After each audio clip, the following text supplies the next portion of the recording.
Hey guys, welcome to another video.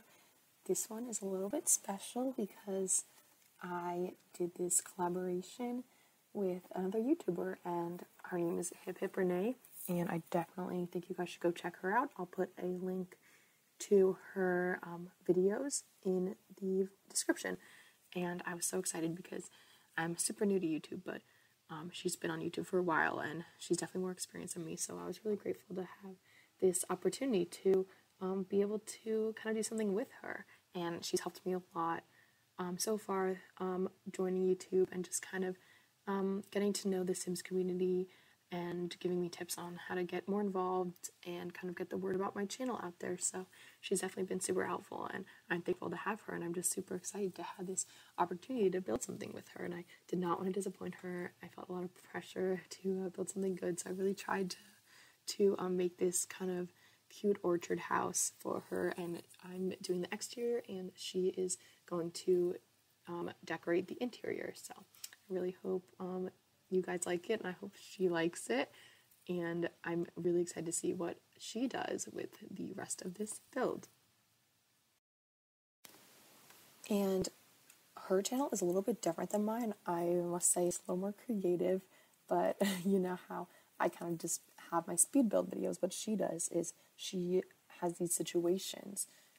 She calls them a brief history videos, and what she does is she creates the builds for certain situations, like mystery stories or certain like murder stories, and it's super interesting. And she kind of creates the builds that these things in history have happened around. So it's like really cool, and I definitely suggest you checking it out, because not only do you get to see her build like these really cool like real life based builds, but she also kind of explains the story behind them. And I just think it's so interesting to learn about like all these things that have happened in the world and just kind of be able to have a visual of what it kind of looks like. And she's making that in The Sims. I just think that's super cool, and I definitely suggest you guys checking those out. So going back to this build, I started with a small idea. I took that front piece from the front door with the kind of roof extending all the way to the ground, and I kind of took that and went from there. So I was like, okay, I'm going to create a house that kind of matches this certain style. So it was a little bit hard at first. It took me a few tries to kind of get something to match it, but this is what I eventually end up with, and I think it's kind of cute. I started in Windenburg, but I ended up moving it to Brindleton Bay because I wanted a bigger lot and I wanted to kind of have that like farm theme vibe. So I decided to end up putting it kind of in the corner of a lot. I used terrain tools. I put a lot of plants and trees, a lot in. I use a lot of terrain paints. I go a lot into detail because it's my job to do the exterior. So I just kind of wanted to create something special and, you know, kind of put my own exterior terrain decorations into the build. So I put it in the corner of the lot, I raised it up, and then I surround it with a bunch of plants. I have a bunch of trees. I use the Show Hidden Objects cheat to pull up a bunch of the trees in the game. So not just trees for decoration, but actual playable trees that you had to plant. And this way I got them while they were, after all they were already grown, and I was able to plant them or place them in little pots. So I did that kind of all around the flat areas of the build. So I kind of have these like terrain areas where the terrain is raised into a flat area, and then it's raised a little bit again, and then the flat area. So in all the flat areas, I put the trees, and then at the top flat area, I have the house. So I really hope you guys like it. It's kind of something different because I didn't want to build something super big, because I really didn't want to make Renee decorate this giant build. I know that I do not like doing that. It's too much work. It's just a lot. So I did not want to make her do that. So I kind of created something small, but then I wanted to have a big amount of detail around it and something that kind of the surroundings kind of spoke for the house. So, you know, it kind of fits into this sort of farmhouse orchard vibe because of all the plants surrounding it. And in my mind, this kind of is like in the middle of a field or just like kind of in a rural area. Obviously, the lot that I placed it on doesn't really fit that because there's this giant like driveway area near it. But in my mind, it would definitely be like out in kind of the middle of nowhere, just, you know, in a random field somewhere out in the countryside in a rural area. So I kind of went with that idea and used that to kind of decorate the house or decorate the outside of the house and kind of put in the surrounding landscaping objects. So here I kind of have the shell for the build that I want, and I start to add patterns. I love this paneling pattern. It's very Tudor style. It also works for farmhouses, just like this house, so it's kind of perfect. It comes with the get-together expansion pack, and I'm obsessed with it, and I love it so much, and it just really makes a big difference in a build that you're trying to make look a certain style. So now I'm just figuring out kind of the columns and the windows, and in a few seconds I will end up moving on to the landscaping. It took me a lot of time with the terrain. Like, I couldn't decide what I wanted to do at first to create those. I decided creating the different levels, but it took me a while to figure that out, so I do cut some of it out, but it was it was kind of hard to decide what I wanted to do. I'm glad I figured it out, but I just wanted it to look, good. I wanted to make the exterior good for my collaborator. So I think I'm about to do that right now in just a few seconds. And one thing that is an issue with the terrain, many builders know this, is that when you have such a large slope, such a steep slope in one area, it will create this brown color that is pretty undesirable. So what I wanted to do is I wanted to cover that up. I used a lot of tools to cover it up. I used a lot of objects. I used the tall grass tool to cover up the big areas, and then I used in show live edit objects cheat, I used the rocks, a lot of rocks from that. So this is what I settle on for my terrain right here, but it did take me a while to figure that out. So what I'm going to do next after I add some paint is I'm going to start to cover up those brown dirt areas. And I use a lot of rocks in the back, especially because of that super steep area, because the slopes aren't as steep in front, but in the back, because you're going from that super high area to that super low area just in a very small amount of space. I did have to cover up that with some more heavy duty stuff, and that's where I'll use the rocks. So I'll use some of the plants for the light, the small slopes, and then the super big slopes, those are the ones that I'll take out the rocks for and start to use that. So here I am starting to add trees. I love the cats and dogs trees because they kind of give this like orchard vibe just because of the color of the trees. I love the red and it's super pretty. Oh, and here I go with the grass. I think I do end up cutting this out, because a lot of it out, just because it takes me like forever, and I spent a lot of time. Like, I think I spent more time decorating the terrain of this house than like actually building the house. I put a lot into this. Okay, there I go. So I pretty much just did the entire surrounding of the lot with this grassy area, and then over in the corner, the very corner of the lot here, I wanted to add something a little special, so I put in some water, kind of to create like a little pond area. I didn't want to do something super boring, repetitive, so I just kind of added that as a little, extra thing down in the corners to keep the build a little bit interesting and not super boring throughout the entire thing. So there's just something there, like a little bit of something that I added in the corner just to spruce it up to keep it a little interesting. And here I am decorating with more of the grass. I thought I was done, but guess what, guys? I'm not done. There's definitely more grass to be placed. Whenever there's more brown terrain hills, there's going to be more objects being placed. So I do end up adding the rocks in the front too. Not as many as in the back, but definitely some in the front.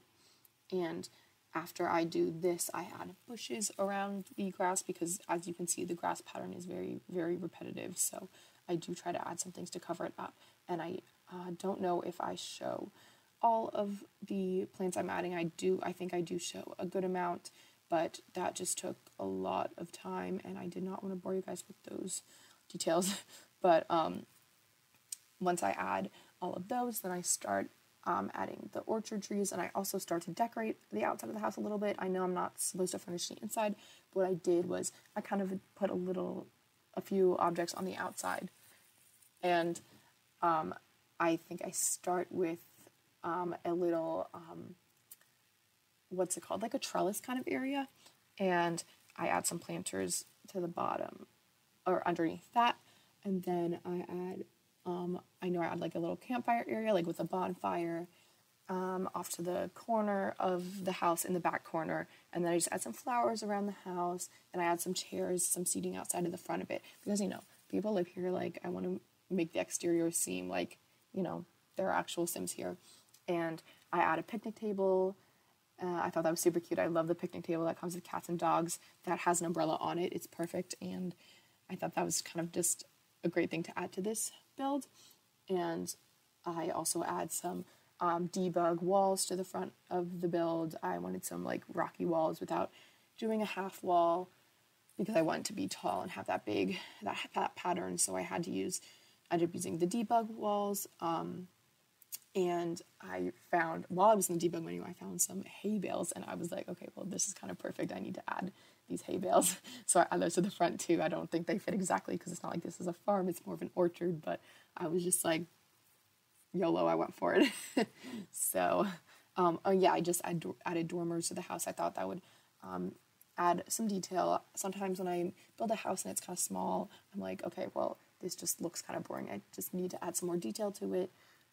So then I decided adding dormers, because, you know, those are small things that can make a really big difference in a house. And I think just the small details, if you use a lot of those, that will definitely change a build from kind of boring and just like monotone, just kind of the same style all around, to something that looks a little bit different, like a little bit different all around it. And I think that's one of my weaknesses in building. I do kind of create, I want it to be in a certain style, so I just create that same style throughout the whole house, but then it kind of ends up being boring because everything looks exactly the same. So I want to try to make it different throughout. So that's one thing that I definitely try to do. I try to add some cute little details, because not every house can be symmetrical, not every house can be perfect, and not every house can be exactly the same throughout the entire thing, the inside or the outside. So I did try to add details and kind of make it seem like this is a house in real life. Like, this is not, even though this is a Sims house, I wanted to make it appear like it could be in real life. Like, I want it to be as realistic as possible. So I add some plants hanging from off of the side of the house. I add some flowers, not in the same exact spots, not the same exact flowers. I just wanted to create a kind of a natural looking area, like a family really lives here, and it looks like it could be a house in real life. And I am almost done with the plants, I believe. I thought I trimmed some of this off, but I guess I did not. I basically recorded all the plants that I put around the build. I don't think I recorded all the rocks, but I did spend a lot of time on the plants, so sorry if you had to skip through that. It was kind of boring. But I also added some trees, I think, off camera. And right now I'm just adding some plants, like I was talking about a little bit earlier, about how I added some plants alongside the house. I just hung some hanging leaves, and then some leaves and flowers just up against the wall there, just to kind of make it look natural and lived in. And here I am adding the trellis. I added the cute little wheelbarrow that came with Get Together. I love that wheelbarrow. And here I'm creating kind of a little porch area, not exactly part of the build, but just kind of an area kind of in front of the build, in front of the house.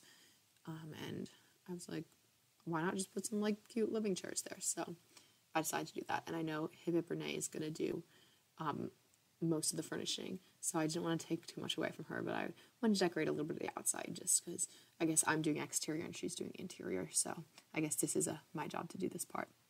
And here's where I'm like looking at the house, and I'm just thinking that I don't want it to be kind of boring dirt around the house, so I kind of want to add just some flowers around, so I kind of randomize it, and I do it the same way I would usually do rocks. I take the same flower, I put them in random places around, and then I take a different flower, I put them in random places all around, and then I just keep on doing that with different flowers. And eventually I get kind of a random look, natural. I don't want it to be too, like, all the flowers are on this side, then all the other flowers are on that side. I want it to be kind of mixed together, like it would be natural. So I'm doing that here.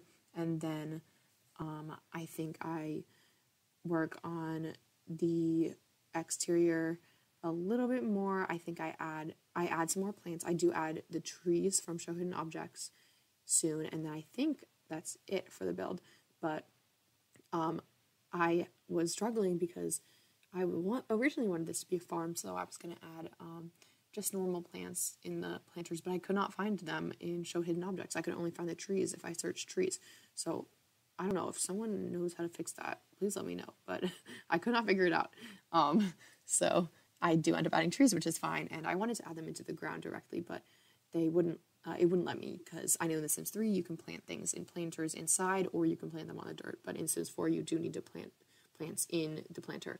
So I did end up just placing a bunch of planters, like a bunch, and then I have a combination of apple trees, pear trees, lemon trees, pomegranates too, I think, just a bunch of different trees, and I think it ends up being a lot of plants, but I really hope you guys like it, and I really want to fill that kind of empty space area, because I know I have a lot of plants everywhere else, so I wanted the space to be filled here, and I was like, the perfect way to do it is just to fill a bunch of trees here.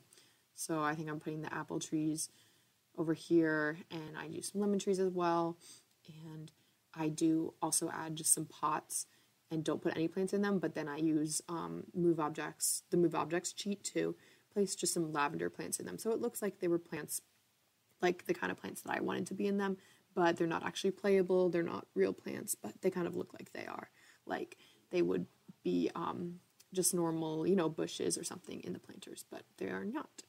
But all the trees are usable, and they are all playable. You can harvest them and whatever. So I just thought it was kind of a perfect thing to put there, and I think it kind of brings the whole build together, and it definitely fills that open space. I was wondering what I was gonna put. I was originally thinking about putting some more trellis areas over there, but I didn't really want to do that because I thought that it kind of took away from the space, because like all this space in the middle of all of the plants, I want it to be plants as well, and I wanted to have all this open space for a specific reason, and I just thought the perfect reason would be having this little orchard here. So it does look a little odd because of the pots, but I think in general the pattern of the trees just looks kind of cute. I like how I made those little rows of it.